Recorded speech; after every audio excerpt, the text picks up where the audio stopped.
Hello मेरे प्यारे बच्चों, कैसे हैं आप सभी। आशा करता हूँ सभी फिट होंगे। प्यारे बच्चों, आज के वीडियो में हम लोग 11.1 का क्वेश्चन नंबर 11 से लेकर के 15 तक के जो क्वेश्चंस हैं सारे क्वेश्चंस को कंप्लीट करने की कोशिश करेंगे। लास्ट वीडियो मैंने आपको क्वेश्चन नंबर 10 तक सॉल्व करना सिखाया था ना। अगर आपने वो वीडियो नहीं देखा तो जरूर देख लीजिएगा। उसका लिंक आपको ऊपर आई बटन में मिल जाएगा और नीचे जो डिस्क्रिप्शन बॉक्स है वहाँ पर ही मिल जाएगा। साथ ही अगर आपके कुछ डाउट्स हैं तो इंस्टाग्राम टेलीग्राम के थ्रू पूछ सकते हैं। और अगर आपको इसके नोट्स चाहिए इस पूरे एक्सरसाइज के या फिर पूरे RD शर्मा बुक के, तो आप हमारा एप्लीकेशन डाउनलोड कर सकते हैं। वहाँ पर आपको इसके नोट्स मिल जाएंगे। तो देखो 11th वाले क्वेश्चन में क्या बोल रहा है कि the bisector of base angle of triangle can not enclose a right angle in any case.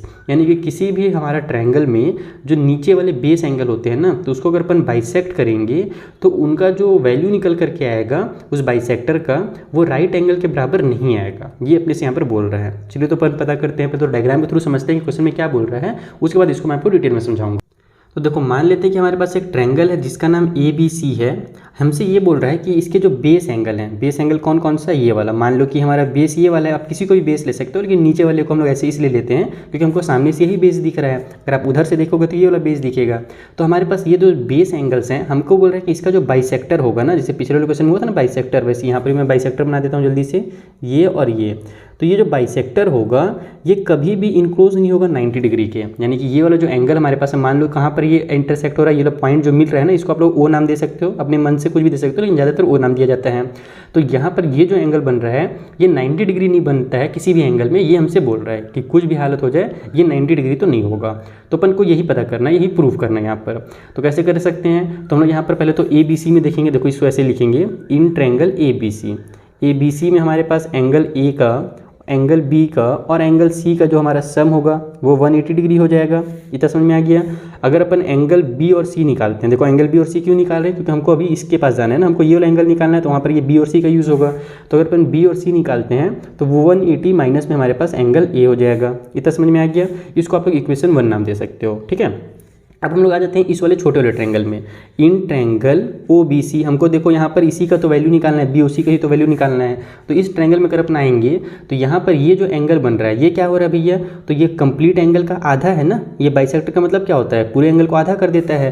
तो यहाँ पर हम लोग लिखेंगे कि हमारा ये वाला जो एंगल है, जो पूरा एंगल है जिसका नाम BOC है, पहले तो उसको आप लोग लिख लो, एंगल BOC, उसमें प्लस कर दो हाफ ऑफ एंगल B और उसमें प्लस कर दो ये वाला, यानी कि हाफ ऑफ एंगल C, ठीक है। ये एंगल C का ही आधा है ना, ये वाला और ये वाला, ये एंगल B का आधा है और ये एंगल C का आधा है। तो इन तीनों का भी जो सम होगा 180 डिग्री ही आएगा, क्योंकि ये भी तो एक ट्रायंगल ही है ना छोटा वाला। तो तीनों का जो सम होगा 180 आएगा। क्यों होता है ऐसा, क्योंकि एंगल सम प्रॉपर्टी हमसे कहता है कि किसी भी ट्रायंगल के जो एंगल होते हैं तीनों का सम जो होता है वो 180 होता है, चाहे एंगल छोटा हो चाहे बड़ा हो। किसी भी तरीके से हमारा ट्रायंगल बना लो, तीनों का सम 180 होगा, ठीक है। तो अब यहाँ से अपन इस हाफ को कॉमन ले लेंगे तो हमारे पास ये हो जाएगा एंगल BOC प्लस में half of angle B plus angle C, ठीक है। एंगल B और एंगल, ये एंगल है C, इक्वल के उस साइड में 180 हो गया।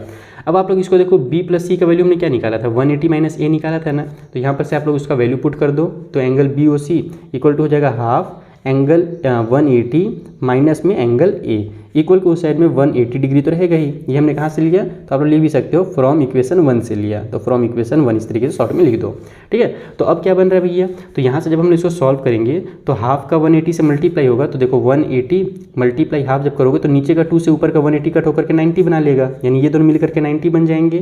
तो इसको आप लोग लिखो एंगल BOC प्लस में हमारा 90 डिग्री, और फिर ये दोनों को जब हम लोग सॉल्व करेंगे तो हाफ का माइनस A से मल्टीप्लाई होगा तो माइनस हाफ A ही आएगा। इसमें तो कोई चेंज होगा नहीं ना, ये तो कट होगा नहीं, 2 और A आपस में, इक्वल के उस में हमारे पास 180 है। अब आप क्या करो, उसको उधर ट्रांसफर कर दो, तो BOC का वैल्यू आएगा। हमको मेन BOC का वैल्यू निकालना है, इसलिए हम लोग इधर जो है ना काम कर रहे हैं, इसको कुछ नहीं कर रहे हैं।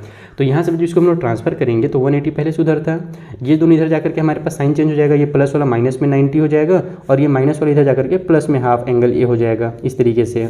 तो 180 में से 90 माइनस हुआ तो देखो BOC का वैल्यू कितना आ गया, 90 प्लस में हाफ एंगल A हो गया। तो इसका मतलब क्या हुआ, देखो हमारे पास जो BOC निकल करके आ रहा है वो 90 से ज़्यादा निकल करके आ रहा है। हम लोग को यही प्रूव करना था बबुआ कि ये जो है 90 डिग्री नहीं हो सकता, क्योंकि हमने देखा जब हम लोग सारे एंगल्स को यूज़ किए तो अगर एंगल ए का अगर अपन वैल्यू 1 डिग्री भी लेते हैं तो हम सबसे कम कौन सा ले सकते हैं, 1 ले सकते हैं। मैंने आपको बताया है ना, जीरो में हम लोग नहीं ले सकते। तो नॉर्मल नंबर अगर अपन 1 लेते हैं एंगल ए का वैल्यू, तो एंगल ए का आधा जब हम लोग करेंगे तो वो 0.5 हो जाएगा, और 90 में 0.5 प्लस करोगे तो हमारे पास 90.5 आ जाएगा। यानी कहने का मतलब आप एंगल ए का वैल्यू कोई सा भी नंबर ले लो, हमारा 90 और उसमें जब प्लस होगा तो वो 90 से बड़ा ही निकल करके आएगा, क्योंकि यहाँ पर ये प्लस की साइन लगी हुई, ध्यान रखना ये प्लस है यहाँ पर। तो हम लोग का प्लस है, इसका मतलब कि ये जो है 90 से बड़ा निकल करके आएगा। तो यहाँ पर लिख दो कि एंगल जो BOC है वो ग्रेटर हो गया 90 डिग्री से, इसलिए इट इज़ प्रूव्ड। बस शॉर्टकट में इट इज़ प्रूव्ड। क्या प्रूव्ड हो गया भैया, कि हमारे पास जो एंगल रहेगा कोई भी ट्रायंगल में, जो बेस एंगल रहेंगे उनका जो हमारे पास बाइसेक्टर बनेगा ना, वो कभी भी इनक्लोज नहीं करेगा 90 डिग्री को, वो 90 डिग्री कभी भी नहीं बनाएगा। तो बस यही अपने को प्रूव करना था, वो हमने प्रूव कर दिया। अगर यहाँ पर इक्वल टू 90 डिग्री आ जाता तो ये स्टेटमेंट जो था गलत हो जाता, लेकिन हमारे पास 90 डिग्री से क्या हो जा रहा है, BOC बड़ा हो जा रहा है, इसीलिए हमारा जो है स्टेटमेंट बिल्कुल सही है। तो ये बन गया हमारा क्वेश्चन नंबर 11। चलिए आगे बढ़ते हैं अगले क्वेश्चन के पास। तो नेक्स्ट क्वेश्चन से बोल रहा है कि if the bisector of the base angle of a triangle enclose an angle of 135 degree, यानी कि जो हमारा बेस एंगल वाला जो ट्रायंगल बन रहा है ना, जिससे हमने पिछले बार जिसे बनाया था ना, उसी तरीके से बेस एंगल को जब अपन कट करके जो ट्रायंगल बना रहे हैं तो उसका जो हमारा एंगल बन रहा है 135 बन रहा है। पिछले बार वही बोला था कि वो 90 डिग्री नहीं हो सकता, राइट एंगल नहीं हो सकता, और इस बार बता भी दिया कि वो 135 वाला है, 90 डिग्री से ज़्यादा है। तो prove that the triangle is a right triangle. तो अपने को ये प्रूव करना है कि जो ट्रायंगल बन रहा है ना वो एक राइट ट्रायंगल बन रहा है। चलिए पता करते हैं। तो देखो यहाँ पर जो हमारे पास ट्रायंगल है सेम टू सेम पहले की तरह ही बनेगा, बस ये बोला है कि ये जो एंगल है ना वो 135 डिग्री का है, और अगर ये 135 का है तो हमको ये प्रूव करना है कि जो हमारा ये बड़ा वाला ट्रायंगल है वो एक राइट ट्रायंगल है। कैसे प्रूव करेंगे, देखो दिख तो नहीं रहा है अभी इसे राइट ट्रायंगल, लेकिन हमारा प्रूव हो जाएगा, चिंता मत करो। देखो हमने भी क्या सीखा पिछले वाले क्वेश्चन में कि जो हमारा बाइसेक्टर वाला एंगल होता है BOC जो होता है वो एंगल ए का आधा में 90 प्लस करने से आता है। ये हमने एक तरह से करो फॉर्मूला बनाया है। पिछला जो क्वेश्चन हमने इतना लंबा चौड़ा सॉल्व किया ना, उससे ये बहुत इंपॉर्टेंट एक फॉर्मूला निकल करके आ गया है। ये फॉर्मूला आप लोग को एकदम याद रखना है। कभी भी जब हमारे पास कोई भी ट्रायंगल में जब हमारे बेस वाले एंगल बाइसेक्ट करते हैं तो उसके बाद जो हमारे पास एंगल बनता है वो जो होता है ना एंगल BOC नाम का, या फिर जो भी नाम आप दो, उसका जो एंगल होता है वो हमेशा क्या होता है 90 प्लस हाफ ऑफ एंगल ए होता है। ये रूल हमने एक अभी यहाँ पर प्रूव किया था, बनाया था। तो बस हम लोग इसी का यूज़ करेंगे। हमने क्या देखा कि जो BOC है वो कितना भैया 135 है, तो यहाँ पर आप क्या करो BOC के बदले में 135 लिख दो, इक्वल के उस साइड में हमारे पास हो जाएगा 90 प्लस में 1/2 ऑफ एंगल ए। अब पहले तो आप लोग इसको इधर ले आइए, ठीक है। तो ये हो जाएगा, हमको तो एंगल ए निकालना है ना, तो देखो ये हो जाएगा हमारे पास 135 और ये इधर आकर के माइनस का 90 हो जाएगा, इक्वल के उस साइड में हाफ ऑफ एंगल ए बचेगा। तो 135 में से 90 अगर माइनस करते हैं कितना आ जाएगा हमारे पास, अगर 100 माइनस करते तो 35 आता, 90 माइनस करेंगे तो 45 आ जाएगा। तो 45 इक्वल टू हमारा हाफ एंगल ए आ गया। अब एंगल ए का वैल्यू चाहिए तो इसको इधर ट्रांसफर कर देंगे, तो ये हाफ जो है इधर हमारे पास आकर के जो डिनोमिनेटर में 2 है इधर आकर के न्यूमिनेटर में हो जाएगा, यानी कि ये बन जाएगा 45 मल्टीप्लाई में 2, है ना। नीचे में 1 लिखने की जरूरत है ही नहीं, उसको छोड़ दो, बस 2 लिख दो, इक्वल के साइड में हमारा एंगल ए आ गया। तो एंगल ए का वैल्यू यहाँ से कितना निकल गया 45 टू 90 निकल गया ना। तो अगर एंगल ए हमारा 90 डिग्री का है, इट मीन्स हमारा जो ट्रायंगल ABC है वो क्या है, तो ABC is a right angle triangle. बस खेल खत्म हो गया इस क्वेश्चन का, राइट एंगल ट्रायंगल, ठीक है। अगर मान लो एग्जाम में आप लोग इस फॉर्मूला को भूल गए कि जो आपने फॉर्मूला बनाया है पिछले वाले क्वेश्चन में, तो आप लोग क्या करोगे पूरा यहाँ से शुरू करोगे, ये वाला पूरा सॉल्व करके BOC तो क्या होगा, यानी कि जो भी हमको एंगल दिया हुआ है उसमें हम लोग उसका वैल्यू जो है वो कितना है, तो ये वाला वैल्यू तक आपको पहुँचना पड़ेगा। अगर आपको याद है तो डायरेक्ट भी लिख सकते हो, अगर याद नहीं है आप लोग इसको डायरेक्ट कैसे लिखोगे, तो यहाँ पर इस तरीके से लिखोगे कि इफ़ द बाइसेक्टर है ना ऑफ एंगल हमारे पास, if the bisector of a triangle, या फिर कैसे लिख दूँ मैं इसका स्टेटमेंट, सिंपल से मैं स्टेटमेंट बना करके यहाँ पर पहले लिख देता हूँ ताकि आप लोगों को अगर याद ना भी हो तो आप लोग उसको याद कर सकते हो फिर। तो इसको आप लोग ऐसे लिख सकते हो कि if the bisector of angle B and angle C meet at O of triangle ABC। एक ट्रायंगल ABC के हैं जिसमें एंगल B और C के जो बाइसेक्टर हैं वो O पर मिल रहे हैं, देन तो उस कंडीशन में हमारा ये वाला फॉर्मूला अप्लाई होता है। तो ऐसे करके आप लोग लिख सकते हो एग्जाम में डायरेक्ट, तो डायरेक्ट लिखोगे तो भी गलत नहीं होगा, अगर नहीं लिखते हो एग्जाम में भूल जाते हो ये वाला चीज़ तो फिर इतना सॉल्व करना पड़ेगा। चलिए हम लोग आगे बढ़ते हैं अगले क्वेश्चन के पास। तो देखो अगला क्वेश्चन भी उसी टाइप से दिया हुआ है। इसमें बोल रहा है कि एक ट्रायंगल ए बी सी है जिसमें जो हमारा एंगल बी और एंगल सी बन रहा होगा ना, ए बी सी का मतलब वही एंगल बी और ये एंगल सी है, बीच में जो आ रहा है वही हो रहा है। तो बी और सी जो हमारे पास एंगल है वो दोनों आपस में इक्वल हैं, बेस वाले एंगल इक्वल हैं, और जो बाइसेक्टर हमारे पास है इन दोनों एंगल का बी और सी का वो ओ में जाकर के मिल रहा है, और इस तरीके से मिल रहा है कि जो बी ओ सी एंगल बन रहा है 120 डिग्री का बन रहा है। तो हमको ये शो करना है कि ए और बी और सी तीनों जो होंगे वो 60 डिग्री के होंगे। बहुत ही सिंपल सा क्वेश्चन है, ये समझते हैं। तो देखो यहाँ पर मैं फिर से उसी टाइप से ट्रायंगल बना लिया है ए बी सी, जिसमें हमारे पास ए बी सी ये वाला जो एंगल है और ए सी बी ये वाला जो एंगल है ये दोनों आपस में इक्वल है। यहाँ पर आप लिखोगे अकॉर्डिंग टू क्वेश्चन हमारे पास जो एंगल बी है वो इक्वल है एंगल सी के। वहाँ पर पूरा नाम दिया था, मैं शॉर्ट में नाम लिख दे रहा हूँ, ठीक है। तो इसीलिए अगर अपन इसका आधा करते हैं, बाइसेक्टर करते हैं, तो इसका मतलब कि एंगल बी का आधा क्या होगा, 1/2 ऑफ एंगल बी हो जाएगा, या फिर डिवाइड बाई 2 भी लिख सकते हो। वो इक्वल हो जाएगा हाफ ऑफ एंगल सी के, है ना। अगर मेन एंगल बराबर है तो उसका आधा करेंगे तो वो भी आपस में क्या होगा, बराबर ही होगा। अब ये मैंने क्यों लिखा है, अभी आपको आगे चल कर समझ में आएगा। हमने अभी क्या सीखा, वी नो, हमने अभी देखा पिछले वाले क्वेश्चन में और उसके पिछले वाले क्वेश्चन में कि जब इस तरीके से हमारा बाइसेक्ट करता है तो हमारा जो एंगल बी ओ सी बनता है, देखो यहाँ पर भी आप लोग वो स्टेटमेंट लिख लेना जो मैंने आपको पिछले वाले क्वेश्चन में बताया था।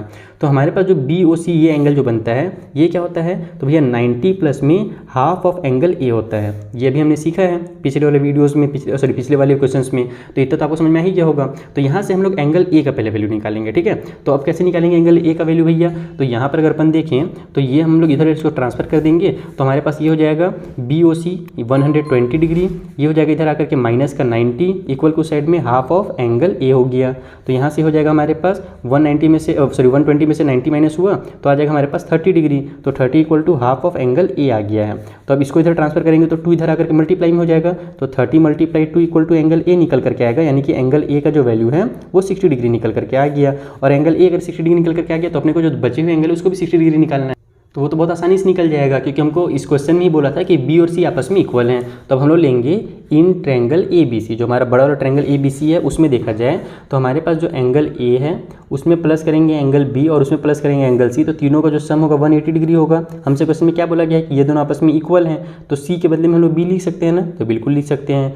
ए के बदले हम लोग 60 डिग्री लिख लेते हैं, और यहाँ पर ये एंगल बी हो जाएगा, और सी के बदले में भी एंगल बी लिख लेते हैं। इक्वल के साइड हमारे पास 180 हो जाएगा। इतना समझ में आ गया, क्योंकि दोनों आपस में इक्वल थी इसलिए मैंने यहाँ पे बी लिख लिया। आप लोग सी भी लिख सकते हो दोनों के बदले में। इसको तो ट्रांसफर कर दो, ये हो जाएगा हमारा 2 angle B equal to 180 minus में 60 डिग्री, प्लस में था इधर जाकर माइनस हो जाएगा, तो 2 एंगल बी इक्वल टू हो जाएगा हमारे पास 120 डिग्री, तो एंगल बी इक्वल टू हो जाएगा 120 डिवाइड बाई में 2। इट मीन्स एंगल बी जो है वो भी हमारा 60 डिग्री का है, और हम लोग जानते हैं कि एंगल बी और एंगल सी जो है आपस में इक्वल है। तो यहाँ से हमारे पास एंगल ए जो है वो भी 60 हो गया, एंगल बी भी 60 हो गया, और एंगल सी भी 60 हो गया। बस यही अपने को प्रूव करना था। यहाँ पर आप लोग प्रूव करके लिख सकते हो। तो इस तरीके से आपका ये क्वेश्चन कंप्लीट होता है 13th वाला। चलिए आगे बढ़ते हैं अगले क्वेश्चन के पास। तो देखो अगले क्वेश्चन बोल रहा है कि if each angle of a triangle is less than the sum of other two, यानी कि एक ट्रायंगल में जो भी 2 एंगल हमारे पास हैं अगर उनका हम लोग सम करते हैं ना, तो जो थर्ड वाला एंगल होता है ना उनसे छोटा होता है। जैसे अगर मान लो ए बी सी 3 एंगल हैं, तो जो हमारा एंगल ए होगा वो बी और सी के सम से छोटा होगा। बी और सी को अगर अपन प्लस करते हैं तो उससे छोटा एंगल ए होगा। उसी तरीके से जो एंगल बी है वो ए और सी के सम से छोटा होगा। एंगल जो सी बन रहा है वो ए और बी के सम से छोटा होगा। इस टाइप से हमसे कहा गया, यानी कि जो भी हमारे एंगल हैं वो अदर 2 से सम से छोटे हैं। तो so that the triangle is an acute angle triangle, यानी कि जो ट्रायंगल हमारा वो एक एक्यूट एंगल का ट्रायंगल है, वो अपने को शो करना है। एक्यूट एंगल का ट्रायंगल मतलब क्या होता है, जल्दी से बताओ। बिल्कुल सही बताया, यानी कि जो एंगल हमारे पास तीनों बन रहे हैं ना वो 90 डिग्री से जब कम बनते हैं तो उसको एक्यूट एंगल का ट्रायंगल बोला जाता है। एक्यूट मतलब 90 डिग्री से छोटा वाला। तो बस यहाँ पर अपने को ए बी और सी तीनों को 90 डिग्री से छोटा शो करना है। कैसे शो करेंगे आइए बताता हूँ कॉपी में। तो देखो हम लोग मान लेते हैं कि हमारे पास एक ट्रायंगल है जिसका जो नाम है वो ए बी सी है। हमसे अकॉर्डिंग टू क्वेश्चन क्या बोला गया है, अकॉर्डिंग टू क्वेश्चन हमसे कहा गया है कि कोई भी जो एक एंगल है, मान लो जैसे हमारा एंगल ए है वो क्या है, वो छोटा है बचे हुए 2 एंगल के सम से, यानी कि एंगल बी और एंगल सी का अगर अपन सम करते हैं तो उससे छोटा हमारा एंगल ए है। ऐसा हमसे क्वेश्चन में कहा गया, ये हमको पहला हिंट दिया हुआ है, ठीक है। तो हमको यहीं से शो करना है कि एंगल ए जो है ना वो छोटा है हमारे पास कितने से, तो ये छोटा है हमारे पास 90 डिग्री से। कैसे शो कर सकते हैं भैया, तो आप लोग क्या करो, इसमें भी एंगल ए जोड़ दो। देखो बीच में हमारे पास जो भी साइन है, चाहे इक्वल की साइन हो, चाहे स्मॉलर हो, चाहे ग्रेटर वाला साइन हो, आप दोनों साइड कुछ ना कुछ काम कर सकते हो। तो दोनों साइड हम लोग क्या करेंगे, एंगल ए और एंगल ए को ऐड कर देंगे। तो उससे फायदा क्या होगा अभी समझना आप लोग। देखो इधर भी एंगल ए मैंने ऐड कर दिया, एंगल ए तो पहले से था, एक मैंने ऐड कर दिया, और इस साइड भी जो बी और सी है उसमें भी मैं, ये हमारा स्मॉलर का साइन है, इधर हमारे पास हो जाएगा angle A plus angle B और प्लस में एंगल सी। तो अगर इधर भी मैं 2 ऐड कर रहा हूँ, इधर भी 2 ऐड, मतलब इधर भी ए और ए ऐड कर रहा हूँ, तो इसका मतलब ए और ए कैंसिल हो जाएंगे, तो हमारे पास केवल यही बचेगा। तो इस तरीके से हम लोग ऐड कर सकते हैं। हम लोग यहाँ पे लिख देंगे add angle A both side, दोनों साइड हम लोग क्या कर रहे हैं, एंगल ए ऐड कर रहे हैं। अब इससे फ़ायदा क्या हुआ वो समझना। ये हमारे पास हो जाएगा 2 एंगल ए, और इधर हम लोग जानते हैं तीनों एंगल का जो सम होता है वो कितना होता है, 180 डिग्री होता है। मस्त आ गया ना। अब देखो यहाँ से हमारा एंगल ए जो है वो हो जाएगा 180, ये 2 इधर जाकर के डिवाइड में आ जाएगा, तो एंगल ए जो है वो हो जाएगा हमारा इस तरीके से 90, यानी कि एंगल ए जो है वो छोटा है 90 डिग्री से। पहला चीज़ हमारा प्रूव हो गया, हमने एक एंगल को 90 डिग्री प्रूव कर दिया छोटा। उसी तरीके से सिमिलरली करके लिख देता हूँ मैं डायरेक्ट। आप लोग भी एग्जाम में जब बनाओगे तो पूरा बार बार आपको सॉल्व करने की जरूरत नहीं है, सेम टू सेम ऐसे ही काम करोगे कि आप लोग क्या करोगे, देखो इस तरीके से कि हमारा जो एंगल बी है भैया वो छोटा है हमारे एंगल ए से और प्लस एंगल सी के सम से। तो फिर आप क्या करोगे, इधर भी एंगल बी प्लस कर दोगे और इधर भी एंगल बी प्लस कर दोगे, तो इधर फिर से वही ए बी सी बन जाएगा, इधर 2 एंगल बी बन जाएगा जैसे 2 एंगल ए हुआ था। फिर उसको ट्रांसफर करोगे 2 को, तो जो हमारा एंगल बी का वैल्यू है वो छोटा हो जाएगा 90 डिग्री से। Same to same angle C के साथ भी करना, तो एंगल सी जो है हमारे पास इधर भी प्लस कर देना और इधर भी प्लस कर देना, तो इधर भी ए बी सी आ जाएगा और इधर भी हमारा 2C आ जाएगा। फिर 2 को ट्रांसफर करोगे तो एंगल सी भी जो है वो 90 डिग्री से छोटा हो जाएगा। लेकिन ये सब कब करोगे, जब आपके टीचर बोलेंगे कि नहीं आपको पूरा बना के दिखाना है, तब नहीं बोलते हैं तो आप लोग ऐसे डायरेक्टली देखो ऐसे लिख सकते हो कि जैसे हमने एंगल ए को 90 डिग्री छोटा किया, उसी तरीके से हमारा एंगल बी जो होगा वो भी छोटा हो जाएगा 90 डिग्री से, एंड एंगल सी जो है वो भी हमारा क्या हो जाएगा, छोटा हो जाएगा 90 डिग्री से। सिमिलरली करके ऐसे लिखा जा सकता है डायरेक्टली, ठीक है। तो अगर हमारे पास तीनों एंगल क्या है, छोटे हो गए, सो इट इज़ प्रूव्ड, यानी कि हमारे पास जो है ना ट्रायंगल है, it is proved that triangle is a acute angle triangle. बस खेल खत्म हो गया इस वाले क्वेश्चन का भी। तो बस आपको तीनों एंगल को 90 डिग्री से छोटा प्रूव करना था, तो एक्यूट एंगल जो ऑटोमेटिकली हो जाता है। तो उसका मैंने आपको तरीका समझा ही दिया। चलिए एक लास्ट क्वेश्चन बचा हुआ इस एक्सरसाइज में, उसे भी कंप्लीट कर लिया जाए। तो देखो जो अगला क्वेश्चन है वो हॉट्स वाला है, और हॉट्स का मतलब कि ये हमारे पास बहुत ज़्यादा हायर ऑर्डर थिंकिंग वाला है क्वेश्चन है, तो थोड़ा दिमाग लगा करके अपने को सॉल्व करना है। बेसिक कॉन्सेप्ट अगर क्लियर रहेगा तो ये भी सॉल्व हो जाएगा। इसमें हमसे बोल रहा है कि 2 हमारे पास ट्रायंगल है, दिख रहा है जैसा कि आपको यहाँ पर, एक का नाम XYZ है, दूसरे का LMNA है, ठीक है। और ये दोनों क्या है, इक्वलेटरल ट्रायंगल है, यानी ये ट्रायंगल भी इक्वल है और ये वाला भी इक्वलेटरल ट्रायंगल है, ठीक है। तो find the measure of ZAB, हमको ZAB यहाँ पर जो छोटा सा एंगल बन रहा है इसका मेजरमेंट निकालना है। हमको देखो कुछ एंगल्स भी दे दिए, यहाँ पर 65 और यहाँ पर 75 दिए हुए हैं। इसका मतलब कि हमको इनका यूज़ करना है और फिर इसको हम लोग सॉल्व कर पाएंगे। कैसे सॉल्व करेंगे, तो बेसिक कॉन्सेप्ट है इसका, आइए मैं आपको समझा देता हूँ। तो देखो सबसे पहले हमको क्या दिया हुआ था कि ये दोनों ट्रायंगल इक्वलेटरल है, तो बस इसका यूज़ करेंगे। ध्यान रखना कि कभी भी जब कोई ट्रायंगल आपस में इक्वलेटरल होता है, यानी कि उसके तीनों साइड आपस में अगर इक्वल होते हैं तो उसके तीनों एंगल्स भी आपस में इक्वल हो जाते हैं। क्योंकि हमने एक रूल आपको सिखाया हुआ है पहले वाले थ्योरम्स में कि हमारे पास जो 2 अपोजिट साइड्स अगर आपस में इक्वल हैं तो उनके जो एंगल्स होंगे वो भी इक्वल होंगे। जैसे कि मान लो अगर ये वाला साइड और ये साइड आपस में इक्वल है तो दोनों एंगल्स भी इक्वल होंगे। तो उसी तरीके से हमारे पास अगर इक्वलेटरल ट्रायंगल है, ये दोनों साइड इक्वल है तो ये दोनों भी एंगल इक्वल होंगे, ये दोनों इक्वल हैं तो ये वाला और ये वाला एंगल भी इक्वल होगा। तो तीनों एंगल्स क्या हो जाते हैं, इक्वलेटरल आपस में इक्वल हो जाते हैं। और तीनों एंगल इक्वल कब होंगे, जब तीनों 60 डिग्री के होंगे। तो 60 मिलकर के तो 180 बनाएगा ना। तो कभी भी इक्वलेटरल ट्रायंगल का हमारा तीनों साइड भी इक्वल होता है और तीनों एंगल जो होते हैं वो 60 डिग्री के होते हैं। तो इसलिए हमारा जो एंगल x होगा वो इक्वल होगा एंगल y के, और वो इक्वल होगा हमारे एंगल नंबर z के, और तीनों जो होंगे वो 60 डिग्री के होंगे। यहाँ पर वाला एंगल ये भी 60 होगा और ये भी 60 होगा, ध्यान रखना। उसी तरीके से सिमिलरली ये बड़ा वाला भी ट्रायंगल तो हमारा इक्वलेटरल ही है, तो उसमें भी जो हमारा एंगल L बनेगा वो इक्वल होगा एंगल M के, और वो इक्वल होगा एंगल N के, और ये तीनों भी हमारे कितने के होंगे भैया, 60 डिग्री के होंगे। अब मैं आपको क्यों बता रहा हूँ वो समझना। देखो यहाँ पर और यहाँ पर जो 60 डिग्री बन रहा है तो इनका तो यूज़ नहीं होगा। ये देखो ये मेरा कितना निकल गया, 60 डिग्री निकल गया। हमको ये वाला निकालना है, ठीक है। अगर अपने को यहाँ से ये वाला किसी तरीके से एंगल पता चल जाए तो 2 एंगल का अपने को वैल्यू पता चल जाएगा, तो थर्ड वाला हम लोग एंगल सम प्रॉपर्टी निकाल करके आराम से निकाल सकते हैं। अब सवाल ये उठता है कि हम लोग ये एंगल कैसे पता कर सकते हैं। तो वही बहुत आसान है। हमको पता है कि ये वाला 60 है, ये वाला हमारे पास 60 है, तो हम लोग यहाँ से ये दोनों एंगल निकालेंगे, ठीक है। कैसे निकालेंगे, हमारे पास ये तीनों के आपस में लीनियर पेयर हैं, तो हम लोग यहाँ पर लिखेंगे कि हमारा ये जो एंगल है XYP, यहाँ पर लिखो आप लोग कि एंगल XYP प्लस कर देंगे अपन ये वाला जिसका नाम XYZ है, तो एंगल XYZ, और उसमें प्लस कर देंगे हम लोग ये वाला जिसका नाम BYL है, तो एंगल BYL। तो तीनों का सम 180 डिग्री होगा, क्योंकि तीनों आपस में इसको लीनियर पेयर भी बोल सकते हो आप लोग, क्योंकि 3 एंगल है तो ज़्यादातर टीचर बोलते हैं कि नहीं 2 एंगल को ही लीनियर पेयर बोला करो। 3 एंगल है तो इसको आप लोग ऐसे लिख सकते हो कि angles on a straight line, एक सीधी लाइन पे बनने वाले एंगल है, स्ट्रेट लाइन इस तरीके से, ठीक है। जब सीधी लाइन पे जब कितना हो एंगल बन जाए, वहाँ पर 4 बने 5 बने, अगर लीनियर पे टीचर मना करे लिखने के लिए तो आप लोग ये स्टेटमेंट लिख सकते हो कि सीधी लाइन पे बन रहे हैं तो उनका जो सम होगा 180 डिग्री होगा। देखो ये हमको पता है 65 डिग्री का है, ये वाला हमको पता है 60 डिग्री का है, हमको तो ये वाला निकालना है, ये छोटा वाला। तो बस यहाँ पर आप लोग एंगल BYL करके लिखो, इक्वल को साइड में 180 हो जाएगा। इन दोनों का सम 125 होगा, उसको इधर ट्रांसफर कर दो तो BYL इक्वल टू 180 माइनस में 125 आ जाएगा, क्योंकि इधर ये प्लस में था, इधर जाकर के माइनस हो गया। तो BYL का वैल्यू यहाँ से कितना निकल जाएगा, ये हो जाएगा 60 और 5 और माइनस करेंगे तो 55 निकल करके आ जाएगा। तो BYL हमारा 55 निकल गया है ना। सिमिलरली आपको इधर वाला भी एंगल निकालना है एकदम सेम टू सेम। तो अब नाउ है ना, यहाँ पर हमारा पहला चीज़ हुआ था, अब हम लोग लिखेंगे सेकेंड वाला केस। हम लोग सेकेंड में हम लोग क्या करने वाले हैं, इस वाले एंगल के पास आने वाले हैं। तो QLM या फिर MLQ, ये ज़्यादा अच्छा नाम लग रहा है तो इसका नाम मैं MLQ रखूँगा, आप लोग कुछ भी रख तो जो आपको अच्छा लगे। फिर ये वाला एंगल का नाम क्या है, तो MLN है, तो प्लस में एंगल MLN कर दो। और फिर प्लस में हमारे पास ये लास्ट और छोटू सा जो एंगल है जिसका नाम आप लोग BLY रख सकते हो, ठीक है। तो एंगल BLY रख दो इसका नाम। इक्वल क्वेश्चन में हमारे पास ये भी तीनों का 180 हो जाएगा, सेम यही रूल की वजह से। तो यहाँ से हमारे पास इसका वैल्यू तो 75 क्वेश्चन में ही दिया हुआ है, इसका वैल्यू हमको 60 पता चल गया इक्विलेटरल की वजह से। हमको निकालना है BLY, ओके। इक्वल क्वेश्चन में 180 हो जाएगा, इन दोनों को सम करेंगे तो 135 हो जाएगा। तो ये हो जाएगा BLY इक्वल टू 180 माइनस में 135। तो ये बन गया हमारे पास एंगल BLY इक्वल टू 180 में से 30 माइनस हो जाएगा तो हो जाएगा 50 और 5 और माइनस हो रहा तो 45 आ गया, ठीक है। तो BLY कितना हो गया, 45 हो गया। तो बस हम लोग ये थर्ड वाला एंगल पट से निकाल सकते हैं। तो यहाँ पर दो एंगल पता है तो हम लोग इसको लिखेंगे इन ट्रायंगल BYL। हम लोग के पास इन ट्रायंगल BYL, तो हमारे पास जो BYL ट्रायंगल है उसमें दो एंगल हमारे पास कौन कौन से हैं, तो एक दिया हुआ है BYL, दूसरा वाला ये वाला एंगल है हमारे पास BLY, है ना। देखो ये ए वाला और ये वाला का नाम लिख लिया, तीसरा इसका नाम लिखना है तो इसका नाम मैं YBL लिख देता हूँ। तो यहाँ पर हो जाएगा हमारा एंगल YBL। तो इन तीनों का जो सम होगा 180 होगा। ये कहाँ से पता चला, तो एंगल सम प्रॉपर्टी से पता चला, क्योंकि ट्रायंगल है। तो यहाँ पर आप लोग लिख भी देना कि एंगल सम प्रॉपर्टी का हमने यहाँ पर यूज़ किया है, ओके। तो ये देखो ये दोनों एंगल का हमारा कितना कितना वैल्यू था, 45 था, प्लस ये हमारे पास सॉरी जितना भी होगा BYL, हाँ 55 था और ये हमारे पास 45 है, प्लस में हमारे पास YBL हो गया, इक्वल को साइड में 180 है। तो यहाँ से हमारे पास YBL कितना निकलेगा, YBL इक्वल टू हो जाएगा, ये दोनों प्लस होकर इधर जाकर के सब्ट्रैक्ट हो जाएंगे तो 180 माइनस में हमारे पास हो जाएगा 100, ठीक है। ये 100 ही आएगा ना, 50 हाँ 100 ही आएगा। तो एंगल YBL जो है यहाँ से 80 डिग्री का निकल करके आ गया।